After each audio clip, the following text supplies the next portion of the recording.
Fire investigators actually just ruled that those 3 house fires were arson, and as you can see behind me, they're putting up the posters right now at the second house fire. Not only is it fun, but the proceeds also go to a good cause.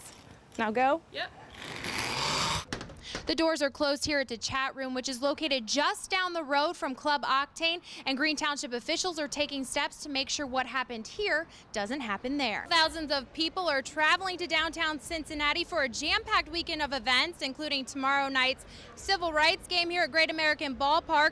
Hotels are booked, restaurants are too, and that's great news for the local economy. Now, Palin will talk about jobs at tonight's rally. She is expected to discuss the potential cuts at DHL. Sometimes police will wait for hours just for a suspect to show up, but they say it's not always bad when he doesn't. The Middletown Air Show takes flight for the first time in 30 years this weekend, and if you've ever wondered what it's like to fly in a classic warbird, I'll give you an inside look. Come on, let's go. I got to take a ride in this 1950s Navy T-28 Trojan. It's a trainer designed to teach pilots to land and take off of aircraft carriers. So it runs about 400 miles an hour top speed and has 1,450 horsepower. They used them quite a bit in Vietnam. They had hard points on the wings where they would attach either bombs or rockets or missiles. The air show will feature many classic planes like this one, as well as other activities. We're going to have a full lineup of all types of aircraft, military, aerobatic, reenactors. We have a great kid zone, a complete area set up for children, including a fighter plane that they're going to be able to get in and get their picture taken. The coolest things I've ever done. Don't miss your chance to get in on the action this weekend. In Middletown, Jackie Sprague, Fox 19 News. Jackie, what's the latest right now? Well, no arrests have been made in the shooting deaths of former Union Mayor Warren Moore and his wife Madge. Their son Michael was also shot and is being treated here at University Hospital. No word on his condition, but authorities were able to question him earlier today, and neighbors say they're still in shock. They were just great people. Just before midnight Friday, 66-year-old Warren Moore and his wife Madge were found shot to death in their home here on Indian Hill Drive in Union. The couple's 39-year-old son Michael was also hit but still alive. He was taken to University Hospital to undergo surgery, and that's where he's recovering, according to the Boone County Sheriff's Office. Neighbors say this is typically a quiet neighborhood, so they were surprised when sirens woke them. We heard the fire truck and an ambulance, and then we went outside to see what was going on. We didn't know anything until about 4 in the morning. So all we knew that they were looking for somebody, and we were just typically afraid. Warren was elected to many positions within Union. He served as mayor, commissioner, and at the time of his death was the city administrative officer. The community is taking the news hard. A lot of people are really, shocked by it, especially with Union being such a small town. Everybody's just really surprised over it. I mean, you wouldn't expect anything in this type of neighborhood to ever happen. But one neighbor says he isn't that shocked. He says the Moore's son was no stranger to the law. The son had been in trouble before, and then once we started putting the pieces together, it just all started to make sense. So. What do you mean it started to make sense? What had happened with the son and the possibilities that went on with that. Now the couple's son Michael is still recovering here at the hospital. That neighbor tells Fox 19 that he'd recently spent some time in jail, that he's a former Warren County Sheriff's deputy who'd been convicted of theft in office and illegal possession of drugs. Now authorities won't confirm that information, and they haven't named any suspects or made any arrests. Reporting live from University Hospital, Jackie Sprague, Fox 19 News. Happy Thanksgiving! Happy Thanksgiving! Seemed like so much fun, I thought I'd get in on the action. Welcome, everyone. It was the 99th year for the Thanksgiving Day race, and it's a tradition for many people from the Cincinnati area.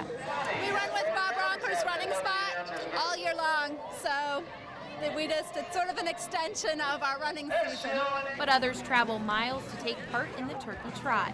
Our 70-year-old granny runs she's been doing it for 12 years, and she's our motivation. So we did it last year, we're going to do it this and keep on.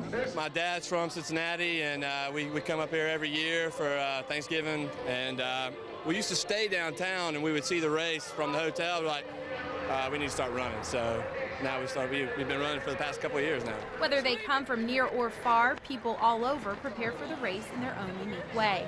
We're usually training for a fall race, half marathon or marathon, so we just this is kind of our recovery run, a fun run. I trained last night, had some Skyline and a couple beers.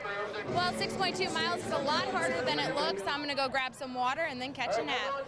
From the Thanksgiving Day race downtown, Jackie Sprague, Fox 19 News.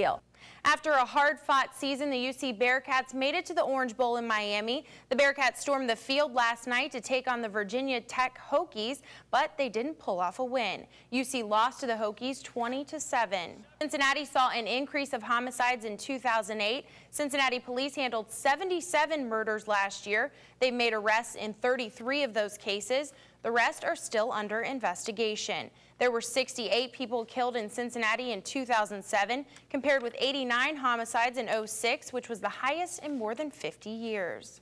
A car going 89 miles an hour in a 35 zone hit some railroad tracks, went airborne, hit a fire hydrant, a pole, and then a fence. The car was so damaged, police say it was folded in half like a sandwich. 4 adults were killed, along with an 18-month-old baby who was only found after the wreckage was moved. Police suspect alcohol was involved.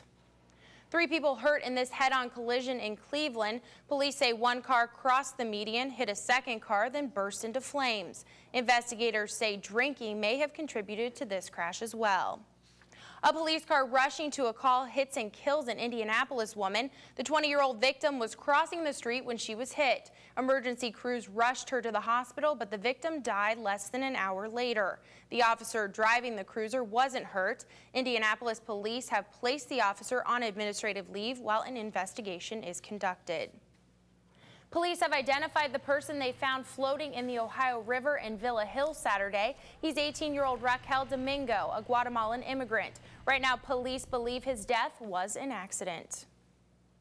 A local teacher found dead in her Norwood home Christmas night is laid to rest. Friends and family remember Jacqueline Skukin at a service yesterday. She was a PE teacher at Montford Heights Elementary. No arrests in the case yet, but police have named her boyfriend, Jonathan Foster, as a person of interest. He's being held in Claremont County on unrelated charges. A paraplegic man is accused of ramming his wheelchair into a Cincinnati police officer. Police say 45-year-old Ralph Evgen also threw urine from his catheter bag onto the officer's patrol car on Sunday.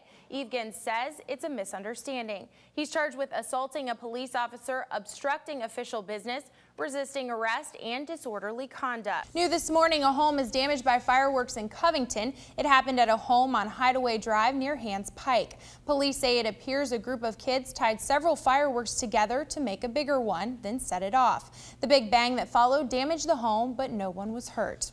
Well, helping police with a 2-year-old murder case could get you $5,000. That's the reward for information in the shooting death of 19-year-old Charles McCray II. Investigators say someone shot and killed McCray in the 1300 block of Yarmouth Avenue in Bond Hill 2 years ago. Well, thanks for waking up with the Fox 19 Morning News at 4:30.